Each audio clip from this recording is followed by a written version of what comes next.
تو اسی مناسبت سے دو ایک باتیں آپ کے گوش گزار کروں گا۔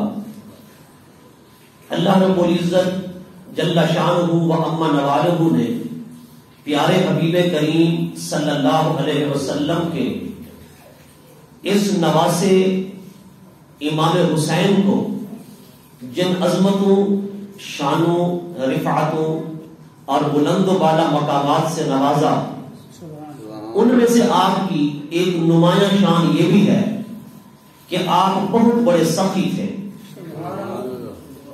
سخاوت کا یہ عالم تھا کہ ایک مرتبہ حضور نبی کریم صلی اللہ علیہ وسلم کے منہ بولے بیٹے حضرت سیدنا زید بن حارثہ رضی اللہ تعالی عنہ کے لخت جگر حضرت سیدنا اسامہ بن زید رضی اللہ تعالی عنہ کسی قرض کی وجہ سے بہت زیادہ پریشان تھے، تو اس پریشانی کے عالم میں آپ کی زبان سے ہائے افسوس، ہائے غم، ہائے درد، دکھ، تکلیف، اس طرح کے جملے بھی نکل گئے۔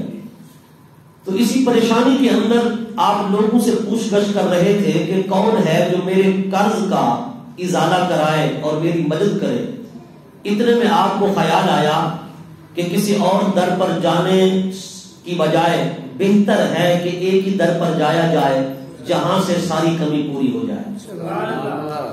تو حضرت سیدنا اسامہ بن زید رضی اللہ تعالیٰ عنہ نے کسی اور دروازے پر دستک دیے بغیر حضور کے نواسے حضرت امام حسین کے در پاک پر آئے۔ آپ کی بارگاہ میں آ کر واقعہ عرض کیا کہ میں بہت زیادہ مقروض ہو گیا ہوں، جس کی وجہ سے مجھے بہت پریشانی ہے، بے چینی ہے، قرض کا بوجھ ہے، اگر ہو سکے تو میری مدد فرمائیں۔ حضرت امام علی مقام امام حسین رضی اللہ تعالیٰ عنہ نے فرمایا کہ آپ تشریف رکھیں، ہم آپ کی مدد ضرور کریں گے۔ حضرت امام حسین رضی اللہ تعالیٰ عنہ نے حضرت اسامہ کو بٹھا دیا اور آپ نے ان کے تمام قرض خواہوں کو بلایا۔ تمام قرض خواہ جب آ گئے تو حضرت امام حسین رضی اللہ تعالیٰ عنہ نے سب کو مخاطب ہوتے ہوئے فرمایا، پہلے سے پوچھا آپ کا کتنا قرض ہے، دوسرے سے پوچھا آپ کا کتنا قرض ہے جو حضرت اسامہ نے دینا ہے، اسی طرح تیسرے سے۔ غرض یہ کہ جتنے بھی قرض خواہ تھے حضرت امام حسین نے سب سے پوچھا کہ آپ نے کتنا قرض لینا ہے، فلاں نے کتنا لینا ہے، فلاں نے کتنا لینا ہے۔ ہر کوئی بتاتا گیا کہ میں نے اتنا لینا ہے، فلاں نے کہا میں نے اتنا لینا ہے۔ حضرت امام حسین نے اسی وقت سب کا قرض ادا کر دیا، اور روایت میں آتا ہے کہ وہ قرض کوئی 60,000 درہم کے لگ بھگ تھا۔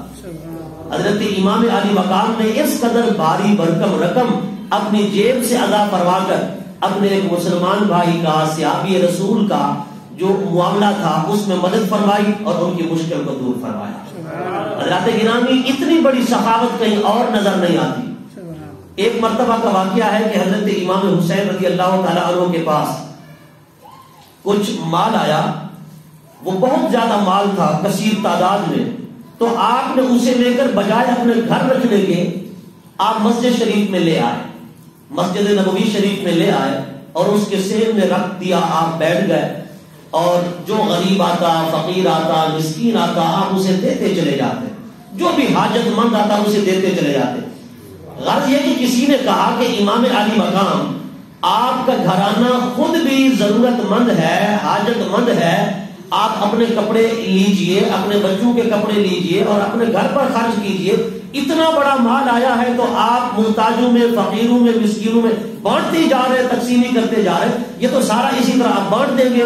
حضرت امام حسین رضی اللہ تعالیٰ عنہ نے فرمایا کہ میری حاجت بھی ہے، ان لوگوں کی حاجت بھی ہے، لیکن میں اپنی حاجت پر ان کی حاجت کو ترجیح دے رہا ہوں، اپنی حاجت پر ان کی حاجت کو فوقیت دے رہا ہوں۔ والذین یبصرون، یہ وہ لوگ ہیں جو اپنے آپ پر دوسروں کو ترجیح دیتے ہیں، دوسروں کو اہمیت دیتے ہیں، اسی کا نام ہے جذبہ ایثار، اسی کا نام ہے جذبہ قربانی۔ اگر یہ چیز دیکھی جائے تو حضور کے گھرانے کے اندر بہت زیادہ پائی جاتی ہے، گویا کہ گھٹی کے اندر یہ چیز پلا دی گئی کہ اپنی حاجت پر دوسرے کی حاجت کو اہمیت دینی ہے، اپنی ضرورت پر دوسرے کی ضرورت کو فوقیت دینا ہے۔ آج کل کا اگر کوئی پیر ہوتا ہے اتنا بھاری بھرکم رقم آ جاتی، اللہ ماشاء اللہ سب کی بات نہیں ہے، تو ظاہر سی بات ہے وہ گاڑی خرید کر لیتا، وہ کوئی اور کام کر لیتا. لیکن یہ ہے کہ امام حسین جو پیروں کے پیر ہیں آپ کی سخاوت کا عالم ہے. حضرت گرامی حضرت امام علی مقام ایک مرتبہ ایک حاجت مند آپ کا در اقدس تلاش کرتے کرتے آپ کے گھر مبارک پہنچا تو اس نے اپنی حاجت پیش کی.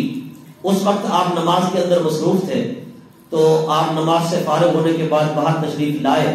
حضرت امام حسین رضی اللہ تعالیٰ عنہ نے سلام و دعا کے بعد مجھ سے اس کی غرض پوچھی تو اس نے کہا میری غرض یہ ہے کہ مجھے پیسوں کی ضرورت ہے اس لیے کہ میں نے کوئی راشن پانی گھر کا خرد و نوش کا سامان خرید کرنا ہے, مجھے بہت زیادہ ضرورت ہے, پریشان ہوں بے چین ہوں.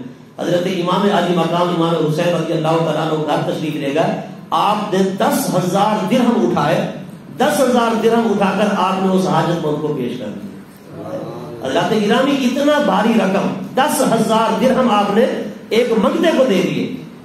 تو آقا علیہ الصلوۃ والسلام کی سخاوت کا بھی یہی عادت تھا, جو آپ کی بارگاہ میں آتا تھا نا حضور اس قدر دیتے کہ دوسرے دروازے پہ جانے کی حاجت ہی نہ پڑتی تھی. تو ظاہر سی بات ہے امام علی مقام بھی تو حضور کے نواسے تھے. تو حضرت امام حسین کے در پاک پر جو بھی آتا تھا, شاید آتا منگتا آتا, آپ اس کو اتنا نواز دیتے کہ دوسرے دروازے پہ جانے کی حاجت ہی نہ پڑتی تھی. روایات کے اندر آتا ہے صحابہ کے درمیان یہ چیز مشہور تھی کہ اگر تم نے کچھ لینا ہو, کچھ حاصل کرنا ہو, کچھ مانگنا ہو, جہاں بھی جاؤ گے خالی ہاتھ لوٹ سکتے ہو, لیکن 2 دروازے ایسے ہیں فرمایا کہ ان 2 دروازوں پہ آؤ گے تو کبھی خالی ہاتھ نہیں لوٹو گے. یہ مدینہ طیبہ کے اندر بات مشہور تھی, صحابہ کے درمیان یہ بات مشہور تھی. وہ کون سے 2 دروازے ہیں؟ فرمایا ایک دروازہ در رسول ہے, دوسرا دروازہ در فاطمہ الزہرا ہے. یہ 2 دروازے ایسے ہیں, ان پر منگتا جب بھی آیا ہے, سائل جب بھی آیا ہے, محتاج حاجت مند جب بھی آیا ہے, وہ خالی ہاتھ نہیں گیا. صحابہ کہتے ہیں کہ آقا علیہ الصلوۃ والسلام کی سخاوت کا عالم تو یہ تھا کہ ایک مرتبہ آپ کے پاس کوئی حاجت مند آیا, آپ کے پاس کچھ موجود نہ تھا, آپ نے کسی یہودی سے قرض اٹھایا لیکن سائل کو خالی ہاتھ نہیں بھیجا, قرض اٹھا کر آپ نے اسے ادا کروا دیا, سائل کو آپ نے خالی نہیں موڑا. فرماتے ہیں اگر تشہد کے اندر لا نہ ہوتا تو نبی پاک صلی اللہ علیہ وسلم کی زبان اقدس پر کبھی لا آتا ہی نہ. یہ جو تشہد کے اندر ہے اشہد ان لا الہ الا اللہ, لا کا معنی ہوتا ہے نہیں, یعنی حضور کی زبان پاک پر کبھی نہیں آیا ہی نہیں. جو سائل بھی آیا, منگتا آیا, فقیر آیا, جس طرح کبھی سوال کیا نا حضور کی بارگاہ سے لے کر اٹھا ہے, جھولی بھر کر اٹھا ہے. اسی لیے تو حدیث پاک میں آتا ہے انما انا قاسم واللہ یعطی, میں تقسیم فرمانے والا ہوں, رب عطا فرمانے والا ہے. جس کو رب عطا کرے تو اس کے در سے کون خالی جائے. سبحان اللہ. حضرت گرامی اسی لیے فرما مالک کونین ہیں, وہ پاس کچھ رکھتے نہیں, 2 جہاں کی نعمتیں ہیں ان کے خالی ہاتھ. آقا علیہ الصلوۃ والسلام کی سخاوت کا یہ عالم ہے. صحیح بخاری شریف کی حدیث پاک ہے کہ حضور کی سخاوت ویسے تو پورا سال ہوتی تھی, لیکن بالخصوص ماہ رمضان کے اندر سخاوت کا یہ عالم تھا. فرماتے ریح مرسلہ سے بھی آپ زیادہ سخی تھے.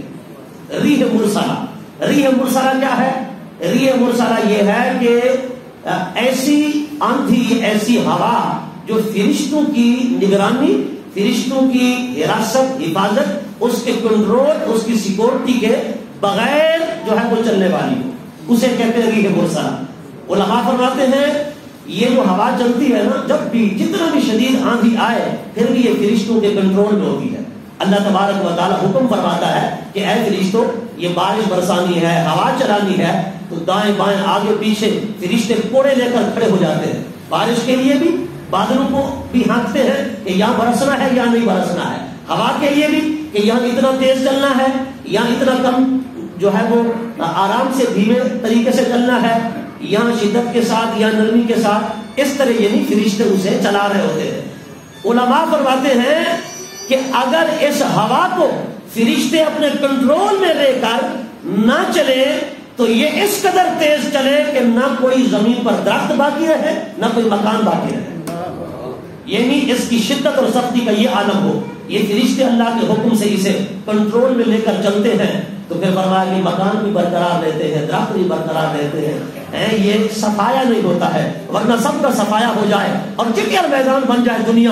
ریح مرسلہ وہ جسے فرشتے فرشتوں کے کنٹرول کے بغیر چلایا جائے، ایسی ہوا نہیں ہے، ریح غیر مرسلہ ہے جو فرشتوں کے کنٹرول میں چلتی ہے۔ اور نبی پاک کی سخاوت کا عالم یہ تھا کہ وہ ہوا جو فرشتوں کے کنٹرول میں چلتی ہے اس طرح نہیں، حضور کی سخاوت ریح مرسلہ کی طرح ہوتی تھی جو فرشتوں کے کنٹرول کے بغیر چلتی ہے۔ آپ اندازہ فرمائیں کہ حضور کی سخاوت کا عالم کیا ہوگا۔ جب نانا کی سخاوت کا یہ عالم ہے تو پھر نواسے بھی تو سخی ہوں گے۔ حضرت امام عالی مقام امام حسین بہت بڑے سخی تھے، علم و فضل کے لحاظ سے بھی آپ اوج ثریا کو پہنچے ہوئے تھے، اور سخاوت کے اعتبار سے بھی آپ کی مثال نہیں ملتی ہے۔ حضرت گرامی دعا ہے اللہ رب العزت ہمیں ان پاکان امت کی